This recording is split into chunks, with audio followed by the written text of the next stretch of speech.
Alright, hello and welcome to the probability slides. Let's get right on into it. There are a lot of topics that I'm required to teach you about probability, and I am excited to teach them to you. But first, assuming you've seen a little bit of probability in your time before, let me show you some funny examples of how correlation is not causation. I'm sure you've heard that term before, hopefully. And kind of to set the scene and get us in the right mood to study probability. Alright, so here's a funny graph that has per capita cheese consumption that's in red, and then the number of people who died by becoming tangled in their bed sheets, apparently. These graphs are so close to each other, the correlation is so high, so maybe we should stop eating cheese and it will save these people from tangling in their bed sheets. So obviously that's completely meaningless, but isn't that funny? It's interesting, right? We cannot just use the data that we've gathered and have that be a proof of something. It's just a correlation. Things are the same. They're not affecting each other, most likely. But sometimes correlation does mean causation, and that's your job to notice when that's true. But you can't just assume. Alright, here's another fun graph. Here's the global average temperature on this axis. And so, of course, global warming, the average temperature is increasing over time, sadly. And then here on this axis is the number of pirates that exist in the world. There used to be a lot, and now there aren't as many. So notice how the fewer the pirates, the bigger the global average temperature. So we should just create more pirates, and that will stop global warming, right? Of course, that's not true, but it's funny. It's correlation, but it's not causation, and so don't forget that. All right, let's actually talk about probability now. So to get there, we need to formalize some stuff. Let's talk first about a concept called an event and an experiment. There's a lot going on here. So here we go. An experiment is something that you do. It's a procedure that ends up with a number of possible outcomes, right? So for example, your experiment might be that you're going to flip a coin. That's a logical experiment, and like maybe sometimes, right, the outcomes, let me draw a nicer happy face. Some of the outcomes are, I still don't like my happy face. Let's get this right. There we go. The outcomes are heads or tails. That's an experiment. Those are the outcomes. The set of all the possible outcomes is called your sample space. It's what you could end up with, the set of all things that you could end up with. And so your sample space is the set of all outcomes, like heads and tails. That's your sample space. And then an event is called a subset. Or a subset of a sample space is called an event. It's like what you want to have happen. Like I want to end up with heads. Heads is an event that I'm looking for example. It's just a subset of my sample space. It doesn't have to be just a single element set, but it's just got to be a subset of my sample space. All right?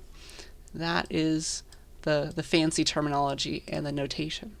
Okay, so set theory, of course. Everything's set theory. And yeah, so you got your sample space. An event is what you'd like to see. Like I want just heads. That's a subset of the sample space. And here's my experiment, flipping a coin, and heads and tails are my outcomes. All right. Next we have probability distribution. A probability distribution over a sample space. So it's going to end up being a function called p, I guess, that takes an element of your sample space, like heads or tails, and it sends it to a number between 0 and 1, such that the sum, right, the sum of all the possible events, or the sum of all the possible outcomes in the sample space, add up all their probabilities, it better equal 1, because 1 means always going to happen. 0 means never going to happen. And you want to account for everything. So here is, like, I don't know. Let's see here. What's the best way to explain this? Let's say that, all right, we need to, if you roll a dice, or you roll a die, for example, like here's my die. If you roll that, no matter what, like here's a 1, here's a 3, here's a 2 or something, every side of the die has equal probability coming out, and so here's like the probability distribution for rolling a die. It's like a little graph, and here is the probability on this axis, And here's like what you can get. You could roll a 1, a 2, a 3, a 4, a 5, or a 6, and they all have a 1/6 chance of occurring, right? The probability for each of those is 1/6.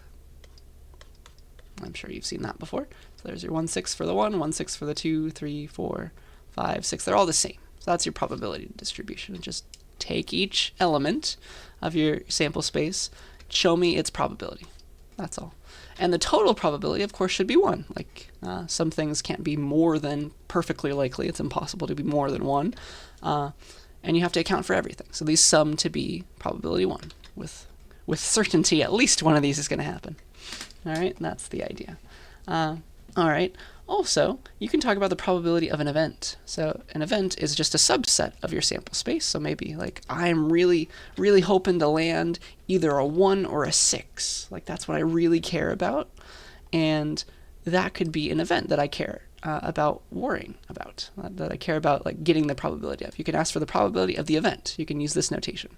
So the probability of that entire set, just sum up all the outcomes in that set and get their probabilities together. So for example, the probability of the event getting a 1 or a 6 of this event, like, is just the probability. It's the sum of all the individual ones. It's the probability of getting a 1 plus the probability of getting a 6.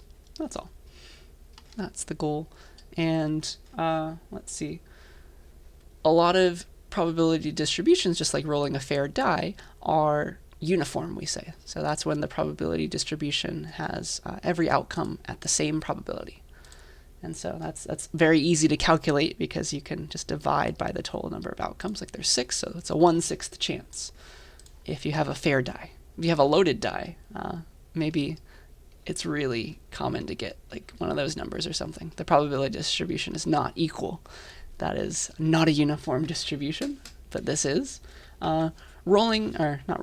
Flipping a coin is also a uniform distribution, right? It's there's a 1/2 chance that you get heads and a 1/2 chance that you get tails, and those add up to 1. So this is the probability axis. This is 0.5. There's 0.5, and here's heads, here's tails, equally likely. All right, so coins have a uniform distribution. So do dice. Coins have a uniform distribution. And also remember that the sum of each of the pieces better add up to 1. So the probability of heads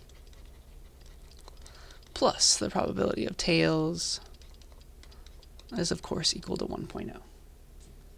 Each of them individually is 0.5. So yeah, I think that's all that I wanted to say on this slide. We really like uniform distribution. This is just 1/6 chance, 1/2 chance for each of these. But that's all the notation. That is the fancy stuff. I hope that makes enough sense. So same probability for a uniform distribution, and any probability distribution is always a function from some element, some outcome of your sample space to somewhere between 0 and 1. Could be never likely, always likely, but it's usually somewhere in between. All right, so those are events, and usually you would want to worry about combining them. Like, I want this to be true and this other thing to be true, or I want this thing to be true but never this thing, stuff like that.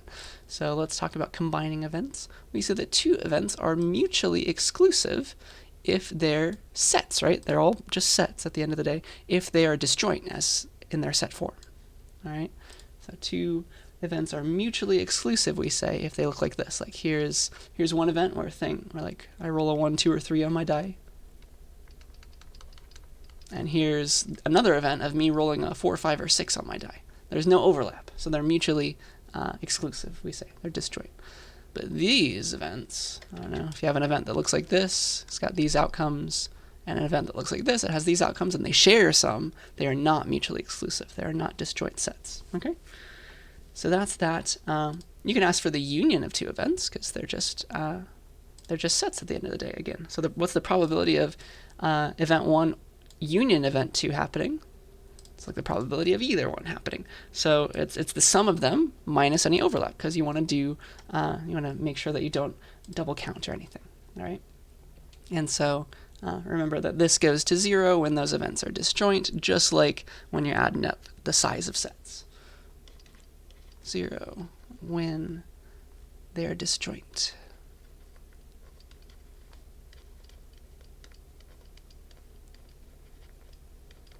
All right, so don't forget about that, I guess.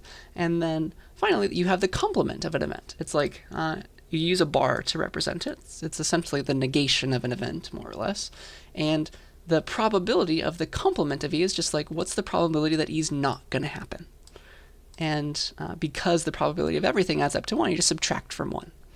Subtract the probability of that event happening from 1, and it's just like, what's the probability that something else is going to happen? And so that's the complement. So for example, if you had 1, 2, 3, 4, 5, 6 as your outcomes, and your event was, let's say that E was you roll a 1, 2, 3, or 4, then the complement of E is just the probability, or the event where you don't roll a 1, 2, 3, or 4. It's everything else. It's this one. And the probability is 1 minus the probability of this original event. All right? A really cool complement example is called the birthday paradox. And so I'm very excited to share it with you if you've never seen it before. But it's a really cool idea. It's paradoxical, though. It doesn't really make enough sense unless you think about the probability of things. So it's called the birthday paradox. And here's the question. What is the probability that in a group of n people, at least 2 have the same birthday? And it's not very intuitive, but if you have a group of 23 people, so like students in this class, if I bring you all into a room together, then there is a 50% chance, probably more because there's more of us, but there's better than a 50% chance that at least 2 people have the same birthday, which is very surprising because there's 365 days in a year. How does it go up to a 50-50 chance at 23 people? That's crazy. And the key to understanding and solving this and discovering this is to think about complements, because it's easier to find the probability that nobody shares a birthday and then just compute the complement of that, which is going to tell you at least 2 people, right, share a birthday. That's the idea. So here's the event. So here's an event where nobody has the same birthday. Let's call that event 1. Which is kind of funny. And so here, let's pretend that we're in the group where n is 23, because we want to notice it's 50%. So person 1, well, here's event 1. So the first person can have any birthday. What is the probability that person 1 has a birthday? Well, that's 365 over 365. Let's skip leap year. So there's a 100% probability that the first person has some birthday. That's event 1. And then let's combine events. Event 2 is that the second person in your group of 23 people has a birthday that's not on the same day. And this goes back to our idea of the product rule from counting. These are independent events, and we can multiply them together if we want them to both be true. So event 1, we want person 1 to have a birthday. Event 2 is that the second person has a different birthday, so they can pick from 364 days out of 365 days. You see that? And then event 3 is that the third person has a different birthday from these two, and so we have 363 days to choose from out of 365. And so if you do this long enough, all the way to 365 minus 23 plus 1 over 365, this is going to give you the probability that in a group of 23 people, nobody shares a birthday. You see that? And if I compute the complement of that, if I take 1 minus this, that will lead me to knowing the probability of it, that it's not true that nobody shares a birthday, which means that somebody shares a birthday with somebody else, at least 2 people. Okay? I hope the logic makes a little bit of sense, but I've made a program to show us that. Birthday paradox.racket.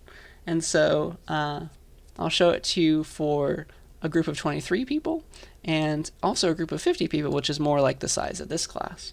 And here is what we notice. So here's my function that's going to compute this. So remember that we need to compute the probability that nobody shares a birthday. And so I'm going to compute that in this aptly named variable that starts at 1.0. I'm going to keep multiplying stuff into it. And I'm going to have this I variable range between 365 and 365 minus n plus 1. That's how you do it in Racket. And then like decrease, so -1. And I'm going to keep on multiplying into this helper variable.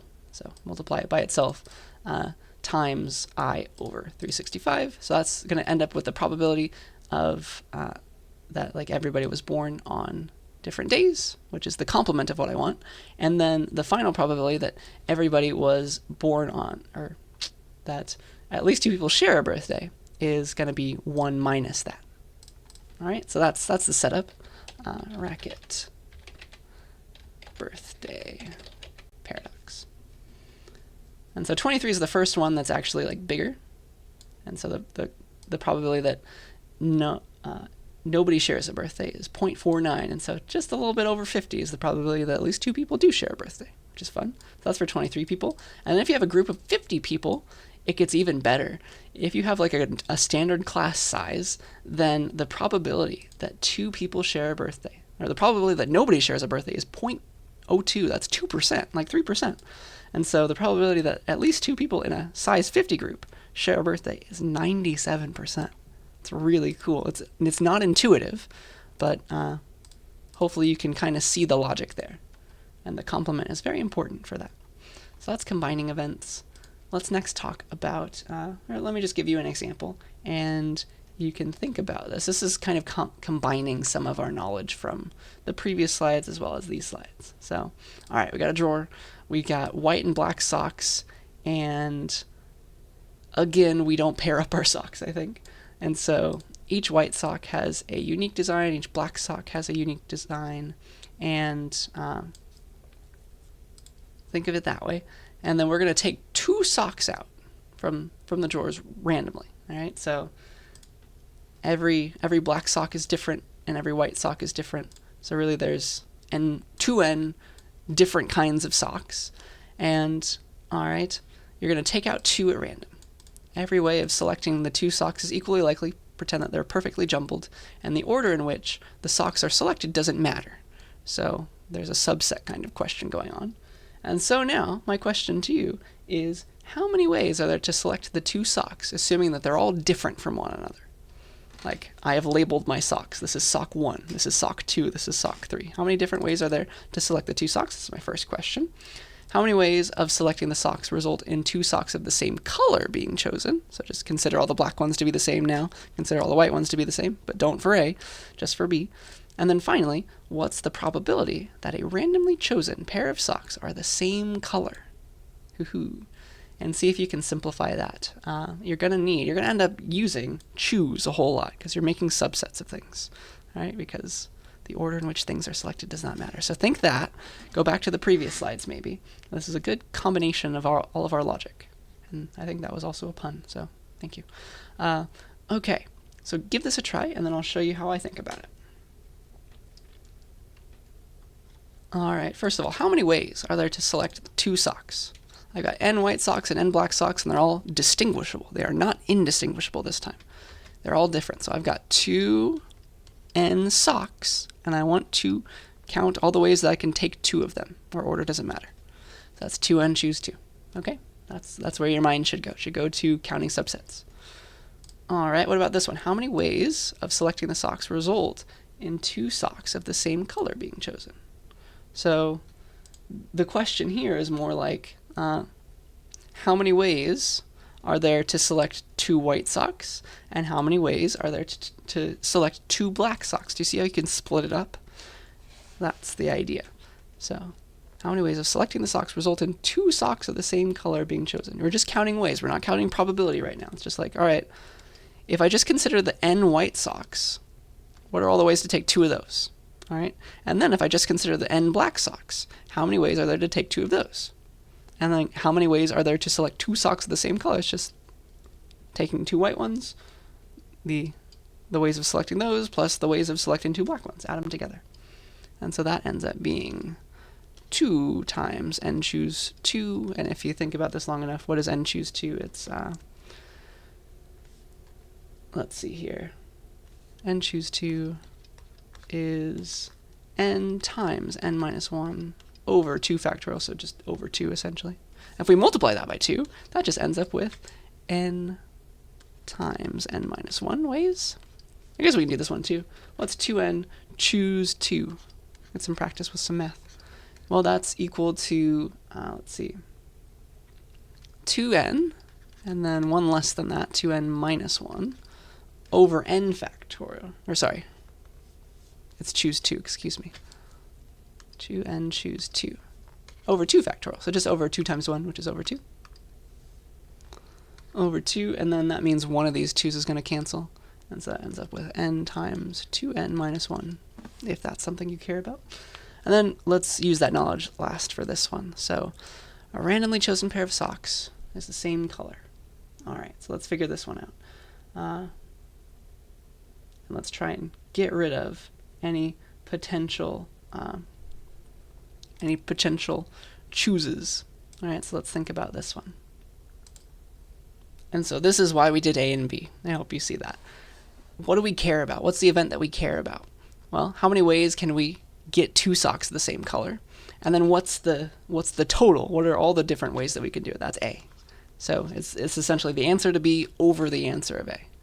This is the event that we care about over all the different ways of selecting 2 socks. You see that? That's going to be your probability.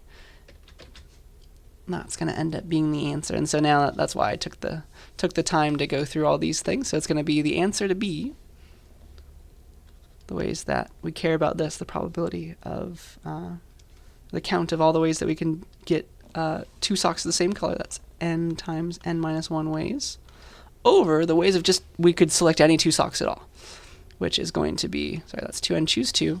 It's going to be that, over n times 2n minus 1. And so the n's cancel, and we end up with the answer of n minus 1 over 2n minus 1. And that is going to give you the probability. Just fill in an n, which is a fun little idea, I think. I hope that you saw that you could use A and B to get C. Okay. It goes back to this idea of like, I just want 1 and 6. It's the probability of 1 plus the probability of 6. Or you can think of it this way. It's how many ways are there to get a 1 and a 6? 2 ways, right? You can get the 1 or the 6, and then divide that by how many ways total. There's 6 ways because it's a uniform distribution. So that's where the division kind of comes from. So that's that example. Let's do another. Here's another question for you. Which is more likely? Rolling a total of 9 when 2 dice are rolled, or rolling a total of 9 when 3 dice are rolled? Interesting. So let's think about that. Let's see here. Yeah, so I think the first thing that you are going to want to do is figure out what is the sample space for each experiment, because like you've got what are all the different possibilities of rolling a die, right? Rolling 2 dice, rolling 3 dice. Think about that. What are the events that we care about? We want exactly 9, and then it actually helps to write a program, and I did that, and I'll show that to you later. But give that all a try, and then I'll talk about it. All right. So, all right, the sample space.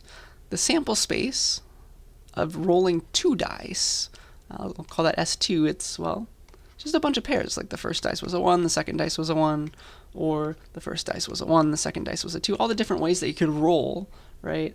2 dice. And that's equal to just all the different ways that you could take 1 through 6 and plop it next to 1 through 6. So it's an ordered pair. Cartesian product. Okay, that's that. And likewise, the sample space of, because like the first one could be anything. Dice 1. And then, I don't know, I guess we want it to add up to 9, so I can draw that as an example. So maybe this one's 6, and then we want the second one to be, it would better be 3 in that case. So that's kind of what we're looking for. And it's like only a piece of the sample space has things adding up to 9. And then what's the sample space for rolling 3 dice? It's going to be, well, all the different ways of picking 1, 2, 3, 4, 5, and 6 3 times, right? It's this set. All right, first dice was a 1, second dice was a 1, third die was a 1, first dice was a 1, second die was a 1, third die was a 2, all the way to 666. It just goes on forever. And so those are your sample spaces. And what are the events now that we care about? This is important. So the event that we care about for 2 dice at least, I always get those plurals mixed up. Let's try and enumerate all the rollings of dice that we care about. So it's like if it was a 3 and a 6, that adds up to 9. If it was a 4 and a 5, that adds up to 9. If the first dice was a 5 and the second dice was a 4, that works. And then a 6 and a 3 also add up to 9. So I think there's only, I check my notes, there's only 4 ways to get 9 out of 2 dice. So the size of E2 is 4. And then the size of E3, how many different ways are there to make 9 out of 3 dice? There's a lot to think about. It's like 1, 2, 6. That's a correct rolling of die. And then, of course, every jumbling of that as well, because it's like the first dice is different from the second dice. Die is different from the third die. You could do that one. You could do 1, 3, 5. You could do 1, 4, 4. And I do not have time to figure out how many of those there are, so I wrote a program to figure out the size of the event space that we care about. And here is that. I have this little scratch program here. So here we'll just look at the count. I'm rolling my die. I is 1 through 6, j is 1 through 6, k is 1 through 6. How many different ways are there when I plus j plus k is equal to 9? I'm adding to a count variable.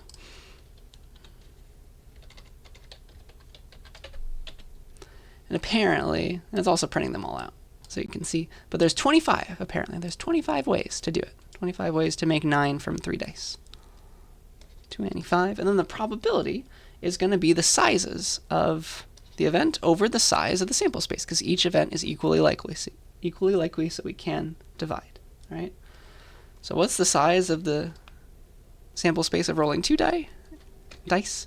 It's going to be 6 squared, right? Because you can have any 6 options for the first, any 6 options for the second. 6 squared. Likewise, the size of the sample space for rolling 3 dice is 6 to the third. And so the probability of getting a 9 with 2 dice is probability of rolling that 9 over, the number of ways to roll that 9 over the number of ways that the dice themselves could be rolled total. And so that's 4 over 6 squared, which is 36. And we're going to compare that to the size of the number of ways that we could roll a 9 with 3 dice. So that's 25 over the size of S3, which is the number of ways that we could just roll 3 dice in general. And that is,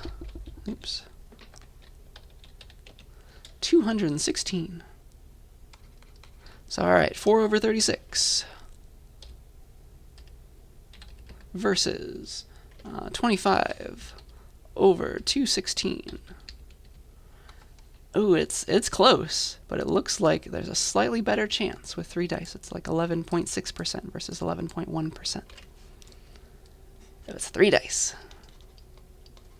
I hope that is kind of your thought process as well. 3 dice. It's surprising how close that is, though. That was a good example, I think. So definitely study that one. Really, because I assume that you've seen probability before, I can teach you a lot of this with questions, which is nice. So here's one last question for you for now. Let's say that we are choosing an integer randomly from a set. And the set has 50 things. So it's a set 1 through 50. They're all different things. And we're picking randomly a number from that set. And what we'd like to do is figure out the probability that the integer that we pick is divisible. What's the probability that's divisible by 3 or 7? So we don't care which. Maybe both. What is that probability if it's divisible by 3, 7, or both? That's what that is asking. And as a hint, again, you want to separate this into the events. What is the sample space? Right? What's the entire space? So split the problem up into different events, maybe E3 for when it's divisible by 3 and E7 for when it's divisible by 7. And your goal is to figure out the probability of E3 union E7. Remember that you have to account for overlap because there is potentially overlap within those events. So that's my question for you. Give that a try. All right. E3, when is a number divisible by 3 and when is it divisible by 7? So what are all the numbers between 1 through 50 that we could have chosen that are divisible by 3? We have 3, 6, 9, every multiple of 3, of course. 3, 6, 9, 12, all the way to, I think it's 48. And then what are all the different ways that we could pick a number that's divisible by 7? So it's every multiple of 7. 7, 14, 21, 28, 35, 42, and 49. And let's see here. There is some overlap though. Remember, like 21, that's divisible by 3, so that's really up there. 42, 4 and 2 adds up to 6, which is a multiple of 3, so that's up here. So like we have some overlap going on. We need to figure out the overlap. And so I've also written a program for that. Let's see. So let's keep track of all the divisible by 3 numbers, divisible by 7 numbers, and the numbers that are divisible by both. And so I'm just, here's my function. If it's divisible, if a number is divisible by the other, if the first one mod the second one is equal to 0, and then you don't have to worry too much about all this stuff. But this is a loop that's keeping track of all the numbers that are divisible by 3, 7, and both. It's just a big if statement, more or less, and it will print out the numbers that we need here.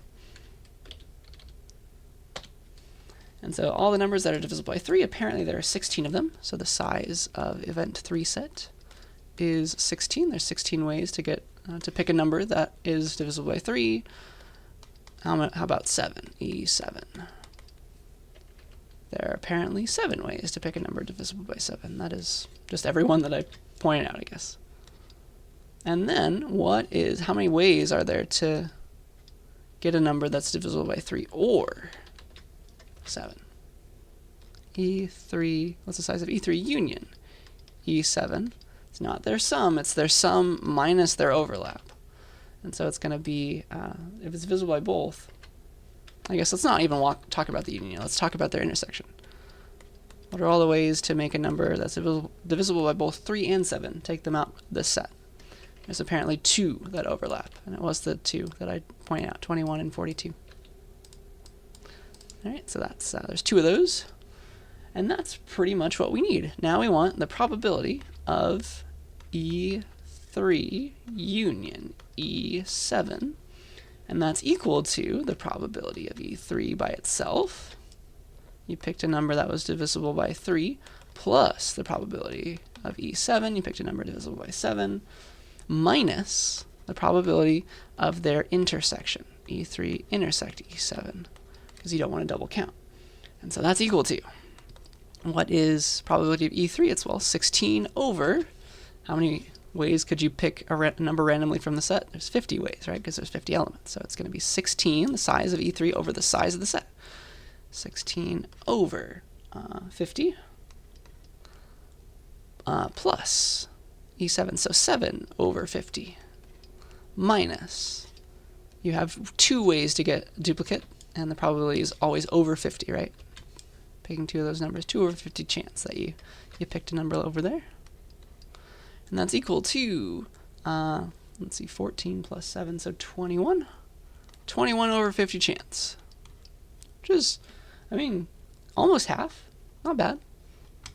So that's that one. All right. Please yell at me if you have any questions about this stuff. But I hope that you have seen probability at least once before. We're just hitting it a bit harder with set theory, of course, because that's the name of the game in higher mathematics. All right, so let's next talk about conditional probability. This is like the if statement in probability land, more or less. And so here is the idea. If we know that an event called F happened, that helps us know, surprisingly, if they're linked somehow, that helps us know whether E also happened. We can get a more accurate probability if we know that F also happened. All right. So let's see here. I assume like the probability that, I don't know, my car gets washed away increases when there is flooding in Fresno. That's the kind of idea. This is conditional probability. When something happens, something else becomes either more or less likely if they are linked in some way. All right, so here is an example diagram, and so this should help as well. So here's event E. I don't know, here's like all the different ways that things could happen. Like you have all these different options, of course. A bunch of different outcomes. But event E is this one. It looks like this. It's just this blob here. And here's event F. It shares some pieces with E, but not everything. There's some stuff outside too, but there's some stuff inside. And the idea is that we care about the probability. Like, let's assume that we know that F happened. That does tell us a whole lot about E, doesn't it? Because like the probability of E is, in general, this over the sum of everything, the size of E over the size of everything. But if we know that F occurred, that means we know we're in one of these. And do you see that the probability of E happening, assuming we know we're within F, is the sum of everything here, like that's the only E part that's also in F, divided by the sum of everything in F. That's now our universe, that are all our possibilities. You see that? That's the goal. And so that's the new calculation that you do, and it could very well be different than the original just regular probability of E, not knowing that F also happened. All right, so that's called a conditional probability. And we write it like this. We say E given F. Given that F happened, what's the probability of E? So what is the probability of E happening given that we know that F happened? And you draw it like this. The given becomes a little pipe character, and we say probability of E given F. We write it like that. All right, it's the probability of E occurring when you also know that F occurred. So probability of E given F. It's exactly what I just drew. It's the probability of, well, E when F happens. So E intersect F, that's the part that we care about now. If we know that F happened, we can shrink it down to that, over the probability that everything in F happened, right? Because we know that F happened, so that like one of these pieces of F was the one that caused F to occur. So that is the new calculation that you do, all right? And this leads to a term that I'm sure if you studied probability you've heard before. It's independence. Two events are independent if, when you try to get a conditional probability of one given the other, it doesn't change because they don't affect each other. When two things don't affect each other, they're independent. All right? If conditioning on one event does not change the probability of the other event. All right? And so here is an example of independent events. And here's, I guess I should also say this. These four statements below are all equivalent to each other, and you can check the math with that.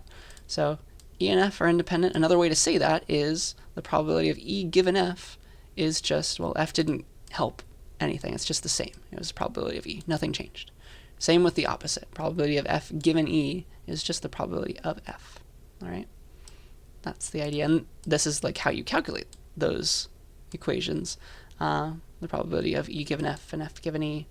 That's their fancy term, but it all just winds up being F anyway. E didn't help us. Conditioning on E didn't help us. It means it's independent. And then if you solve one of these for, or if you use both of these and you plug in some stuff, you end up with the probability of their intersection is just multiplying them. And we actually use that fact to do birthday paradox, for example. These are independent events. Another person born on a different day. So that's why you could do it. That is equivalent to saying that E and F are independent. Their intersection of those events, the probability of their intersection is the probability of each of them multiplied together. So that's all that. But let me just show you this example. So E and F, they might not appear to be independent, but they actually are. And so the entire sample space is everything. It's 1, 2, 3, 4, 5, 6, 7, 8, 9 things. So keep that in mind. So let's calculate the probability of, let's see here. I'll do this in a different color. What's the probability of E given F here? Well, it is the probability of, well, assuming that we know that F occurred, right? F occurred. So we're in here, we're in one of these, we know. But what's the probability that E happened, assuming that we were in F? It's, well, it's the sum of all the ways that E and F can be happening at the same time. So that's 2 over the probability of just F happening. So it's E intersect F, that's the 2 cases over the size probability of F happening, or just the count of F in this case, which is 6. And so it's 2 sixths over 1, which is 1/3. Okay, and this happens to be the same as the probability of E. Let me show that to you. So conditioning on F doesn't actually change anything. E and F are independent events, even if they have overlap. Doesn't matter. So the probability of E, just by itself, is 3, right? 3 over the 9 that we counted, which is, what do you know, 1/3. So because probability of E given F is the same as the probability of E, E and F are independent events. They don't affect each other. And likewise, you can talk about the probability of F, if you'd like. That's going to be 6 over 9, which is 2/3. And then you can talk about these other things. What's the probability of E intersect F? Let's show that this must be true. What's the probability of E intersect F? Well, here's their intersection. It's 2 over 9.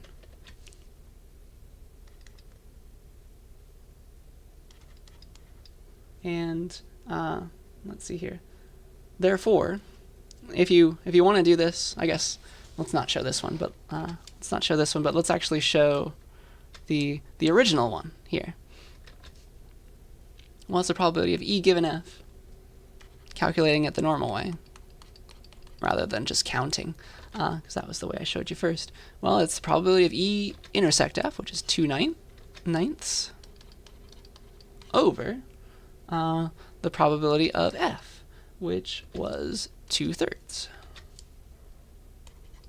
And if you cross multiply, this ends up being 6 over 18, which is in fact 1/3. And so that's one way to calculate it. You can also just think about counting things, because these are all, if everything is nice and uniform like this. But this is the correct way to calculate all this. All right, so that's independence, independent events. I hope that makes at least a little bit of sense. Conditioning on one does not affect the other if they're independent, and this is what it means to have a conditional probability. Just zoom in the case where the second thing was true. Given that F occurred, what is the probability of E? It changes, potentially. All right, so here's a fun example of conditional probability. It's, again, a very unintuitive idea, but it will lead to an interesting result. So it's called the Monty Hall problem, because apparently in the UK there used to be a game show, more, I think, at least. Maybe it's just a silly story, I'm not sure. But let's pretend there was a game show. It's called the Monty Hall Show. And what happened were contestants came and they played this game, and there were 3 doors. There were 3 doors, and like 1, 2, and 3. And everything's random. But behind 2 doors, there are goats for some reason. Here's door 1, here's door 2, here's door 3. And there are 2 goats. There's a goat behind 2 of the doors, and then there's something that you want behind 1 of the doors, like maybe there's a car. I don't know. Here's my best drawing of a car. So there's a car behind 1 door and goats behind 2 doors. And the game is, first, you pick a door. And then Monty Hall opens up a door with a goat in it for you. He's like, all right, you pick this door. I'm not gonna open up the door you picked, but I'm gonna open up one of the other doors, and that is the door with there is going to be a goat in that door. So he's going to help you shave off one of your guesses, one of your options. So he's going to open door 3, and you're going to see that there's a goat there. And now you know that the car must be between either in the door that you picked or in the other door, door 1, that he didn't open. And you get the choice at this point you picked door 2, you can either swap to door 1, because that's the opposite, the other door that's open, that hasn't been opened yet, or you could stay with your guess of 2. And the question is it better to swap to the other one or to stay? And surprisingly, the answer, it's not the same. It's not that it doesn't matter. It does matter. You should actually swap. And let me prove that to you. So that's the game. Let me prove to you why. Let me try to hand wavy prove to you why switching is better, and then I'll show you a simulation in Racket. This is, so many people were so confused, even mathematicians were confused about this, that they had to like run simulations to prove to themselves that it was right. It's very unintuitive. But here's the idea, all right? Here's the hand wavy proof that switching is always better. If you don't switch, right, what is the probability that you didn't switch, like you stayed with your current guess, and there's a car behind your door, all right? So think about this. You picked when none of the doors were open. You picked when none of the doors were open, and you just chose to stay. So what's the probability that your one door out of the 3 doors was the correct choice? It's just 1/3. That's what happens. That's the probability if you stay and you get the car, right? And the car was behind it. Like, your choice was the right choice. There's a 1 in 3 chance that that door had it. All right, that's easy. This one's a bit weirder. What's the probability that if you switch, there's a car behind that one? You switch and you get the car. Those are the events we care about there. So here's the interesting bit. All right, it's a, what's the right word? It is going to be a complement. It's going to be a probability of a complement, because if you switch, that means you didn't take the first one, right? So I think I need another diagram, honestly. Let's go down here. Let's say that, I don't know, you pick door 2, and then, so there's a 1/3 chance that you got it right the first time, and then you open up, like Monty Hall opens a door for you, and it's like, here's a goat behind this door, and you still don't know what's behind either of these, but what is true is the right answer. What is true? Well, what are the chances that the car, right, that was behind one of these 2 doors at the very beginning? That's the main question. The answer is there's a 2/3 chance. There's a 2/3 chance that the car is behind one of the doors that you didn't pick. That's the key. There's a 2/3 chance the car is behind one of the doors that you didn't pick, because there's 2 of them. One option that it's that one, another option that it's that one. 2/3 chance the car is not behind the door you picked. All right? And then when Monty Hall opens one of the doors, then all the probability, that 2/3 chance that the car is behind one of these other doors, stays, right? It was still a 2/3 chance, but he showed you the goat, so you can cross that one off. There is still a 2/3 chance that that car is behind the door you did not pick, because it was one of the ones you did not pick. There's a 2/3 chance it wasn't the one that you didn't pick. It wasn't the one that you did pick. So it's hard to explain, but hopefully, please watch YouTube videos about this. It's so cool. But I've written a simulation in Racket to prove to you that this is right. Hopefully my hand waviness was somehow getting to you. Oops. It's a really fun example though. But here's my Monty Hall simulation. Let's run it. Let's run it a million times. And so we're just gonna randomly play a Monty Hall game. We're gonna set up goats behind 2 doors and a car behind a 3rd door. Randomly put them everywhere, and we're gonna count how many times we play this game simulated randomly, and we won by staying or we won by changing. We're just gonna run the same game twice, right? And so here's my simulation. We're gonna pick a door that contains the car, and we're gonna pick the door that we're gonna say to Monty Hall that we choose that initially.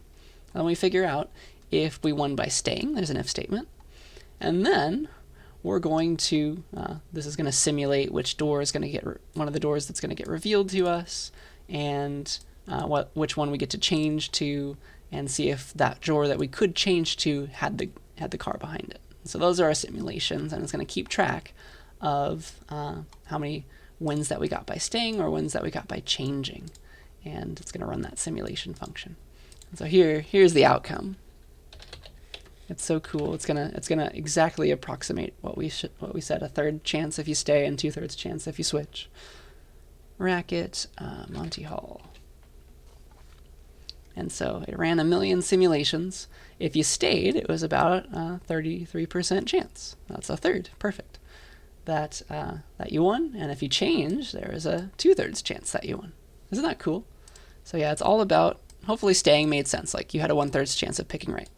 You had a 2/3 chance of not picking right. And the door that opened didn't really do anything. It just kind of shrunk down that 2/3 into the other door. And so that's why if you switch, it's more likely that you end up with a car, which is fun. And so that's my probably my coolest example of the day. Here is one last question for you before we leave. It has a few parts. So give this a try and then I'll do it with you, but let's pretend that we have a bunch of letters all the way from A to G, and we put them in a random order. And so we're talking about permutations of letters. Here are 3 events. Event A is the letter B is in the middle of the random word that we generate. All right? We have to use all the letters, so it's going to be a size 7 word that we generate, and there is a possibility of a middle now. So let's guess that event A is going to be when B falls in the middle. What are all the different ways to do that? So think about that. Event B is when the letter C appears to the right of B, but it doesn't have to be immediately to the right. So, okay, event A is when, it's all the different ways that you could pick a permutation of these letters where B is in the middle. So like you picked, I don't know, A, D, then C, but B is in the middle, and then the rest are like G, F, and E, whatever you want. So that's what you care about. There's a bunch of different ways to do that. That's event A. And then event B is the letter C appears somewhere to the right of B. So like here's B in your permutation. C needs to be somewhere to the right. It doesn't have to be right next to it, but it needs to be somewhere to the right of it. All right?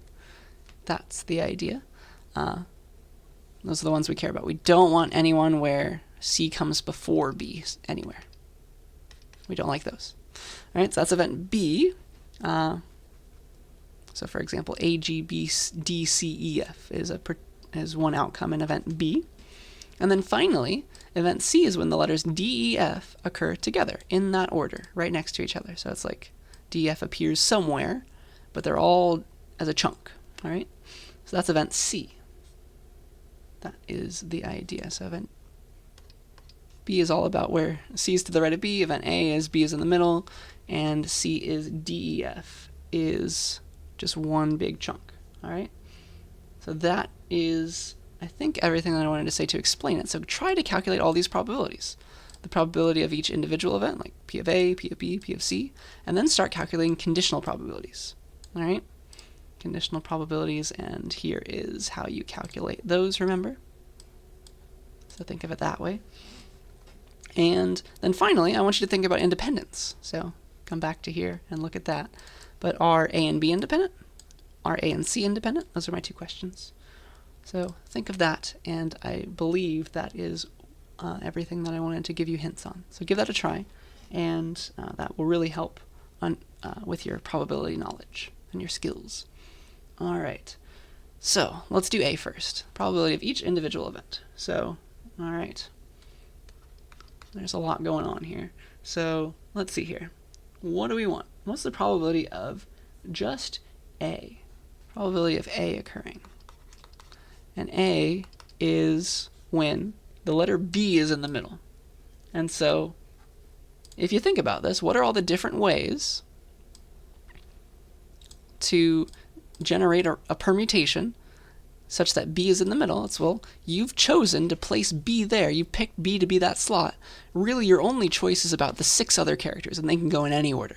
So it's really jumble the 6 other characters and keep the B in the middle. There are 6 factorial ways, right, to jumble those 6 characters. 6 factorial permutations of the remaining 6 characters. And then you place the B in the middle. There's only one way to do that. See that? There's 6 factorial ways to place B in the middle, and then there's 7 factorial total permutations, and they're all equally likely. All right? So that is why you can divide by 7 factorial, which is all the number of different permutations. So that's the probability of A. All right. What's the probability of event B now? Where you have C appears to the right of B. And so it's like, it could be this one, but not this one. And if you think about it for long enough, all the strings that look like this, where B to the left of C, you have the same amount of potential strings with C to the, C to the right of B. You have the same number of strings where C is to the left of B.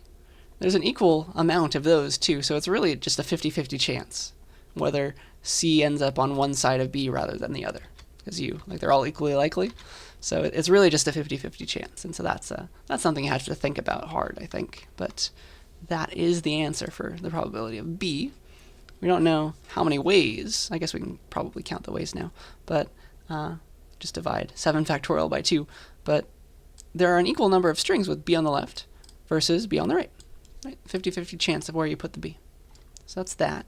And then finally, C. What is the probability of C? Where you have D, E, F in that order. And so what you do, again, is just like that wedding photo example that we did. You consider D, E, F as just one big character. It is one big character. And you treat it like one. So how many real characters do we have to jumble now? Well, it's this one, and then A, B, C, and what was it? F and G. Or sorry, A, B, C, and G. A, B, C, and G are the remaining characters. So it's A, B, C, G, and then all of D, E, F. So there's really 5 characters that we're jumbling now, where you treat D, E, and F as one big character. How many ways are there to jumble 5, quote, characters? It's 5 factorial. And how many ways are there to jumble the 7 characters total? Because we're trying to count how many ways. How many ways are there to do that? What's the probability that your random ordering looked like that? Well, there were 7 factorial orderings to choose from, right? There are 5 factorial of them where D, E, F appear in order. All right, so that's the probability of C. And now we're on to part B. All right, what is the probability of A given C? So what does that mean? We have to calculate A given C. So A is E, C is F. It's the probability of A intersect C over the probability of C. All right, probability of A given C. If we know that C occurred, what's the probability of A? Probability of their intersection over the probability of C. And so now we have to worry about their intersection, which is going to be interesting. Let's think about that. So C was all about DEF. DEF. And then it was also about B falling in the middle. Okay? DEF and then B falling in the middle. So if you think about it, if you force, like you have seven slots, right? 5, 6, 7. If you force B to be in the middle and DEF to be next to each other, either DEF is on this side, and you choose 3 characters here. Like these could be anything. Boop, boop, boop. Or B is in the middle again, and the DEF have to be next to each other, so they're forced to be over here now. See that? That's the intersect probability, where B is in the middle and DEF come together. So then, again, you pick these 3 choices. So in either case, the probability of A given C is, well, how many ways are there to, it's really like the probability of this plus the probability of this. Those are 2 separate options. It's the way to jumble 3 characters, right? 3 characters. How many ways are there to jumble the remaining 3 characters? There's 3 factorial ways. And then it's also, there's 3 more factorial ways if the 3 characters to be jumbled are on the left instead of the right. And so those are the number of ways to have DEF in order and B in the middle, 3 factorial plus 3 factorial. And then the probability of A given C is just divide by how many ways there are to jumble 7 letters. How many options do you have? Again, it's 7 factorial. So that's that. And then finally divide by P of C, which is, I'll just write P of C. I think you can calculate that if you care. So that's the answer. I hope you see that. So that's the probability of A intersect C. You have to figure out how many ways are there for A and C to be true at the same time. It's that many. And then you divide by the total number of possibilities again. So that's part B. And then finally, or almost finally, part C, what's A given B? probability of A given B, that's again the probability of their intersection over the probability of B this time. All right. So now I have to calculate the probability of A and B happening. Let's see here.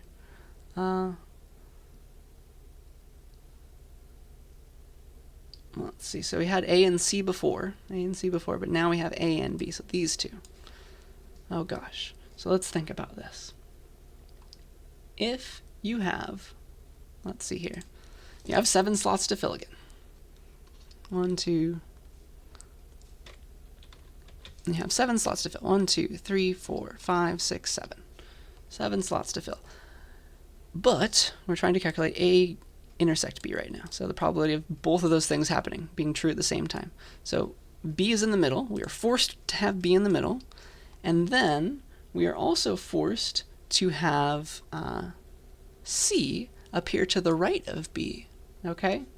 So where could C go if B is forced to be in the middle? There are 3 places that it could go. Do you see that? There are 3 places that the C could go. So there's going to be a 3 in our probability. 3 times. 3 ways to place the C. There's 1 way to place the B. 3 ways to place the C to the right of B. And then, once you've placed the C, let's say like the C is going to go here or something. We've placed the C there, for example. It could go in any of these, though. Just you have options. Then finally, you have 1, 2, 3, 4, 5 remaining characters to jumble. And so how many ways are there to do that? 5 factorial ways. That's the number of ways that A and B are true at the same time. The number of events where you're in event A and event B, where B is in the middle and C is to the right. Isn't that nice? So 3 ways to place the C to the right of the B that's in the middle. So you only have 3 slots left, and then 5 characters remaining to jumble. So it's that. And then over, of course, this is all over the number of ways to jumble everything. Like, what's the probability that you got one of these? It's just over every possibility. So over 7 factorial. So the probability of A intersect B is that.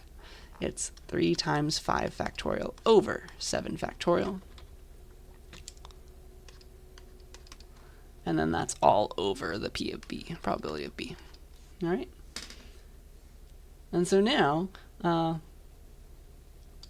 our final answer is just checking off these values, more or less. So we have to check, hey, are A and B independent, or are A and C independent? And we've conditioned on them already, so we can very easily read it off. So if A and C are independent, for example, that would mean that the probability of A is just equal to, the probability of A given C is just equal to the probability of A. Like, it doesn't do anything. If A given C, probability of A given C is equal to A, then A and C are independent. And if the probability of A given B is equal to the probability of A, then A and B are independent. That's how you check. Just check if it's equal to the first thing. Like, conditioning did nothing. And so we need to check, hey, how does the probability of A given C compare to the probability of A? And how does the probability of A given B compare to the probability of A? If they are equal, it's independent. If they're not equal, it is not independent. So what's the probability of A given C? It's this weird looking thing over P of C. So I guess we should maybe calculate this somehow. I think Python can help us here.